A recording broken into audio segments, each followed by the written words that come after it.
কয়েকদিন থেকে লক্ষ্য করছি যদি 8টা ডিম আনা হয় তার মধ্যে থেকে 2টো ডিম খারাপ বেরোচ্ছে। জানি না কেন, এটা গরমের জন্য না অন্য কোনো রিজন জানি না। তাই জন্য আমার হাজব্যান্ড আজকে একটা কোম্পানির ডিম নিয়ে এসেছে, তাও আবার শক্তিমান কোম্পানি। জানি না এটা কতটা শক্তিশালী, বাট দেখে তো প্রথমে আমার এত হাসি পেয়েছে আমি আর কি বলবো। বাবানো ওইদিকে ঘুম থেকে উঠে গেছে, ওকে খাইয়ে দাই আমি একটু বসিয়ে রেখে এসেছি, ওইদিকে মোবাইলের জন্য কান্নাকাটি শুরু করে দিয়েছে। এমন হয়েছে কি আর বলবো।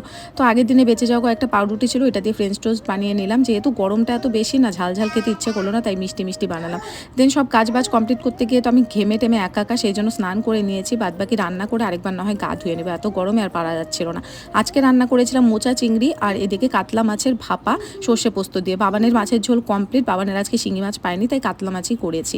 যাই হোক, কাজকর্ম সেগুলো তো নিত্য দিনের ব্যাপার, করতেই হবে। তারপর বাবানকে ঘুম পাড়িয়ে রেখে আমার সেই রোজ দিন খেতে বসতে বসতে 5টাই বেজে যায়। শীতকাল হলে তো সন্ধেই হয়ে যায়। তারপরেও কিছু কিছু বয়স্ক মানুষের চুল পেকেছে হাওয়াতে, যারা কিনা স্থানকাল পাত্র না বুঝে এমন কিছু কথা বলে বসবে যেটা তোমার গায়ে না, সরাসরি মনে গিয়ে লাগবে।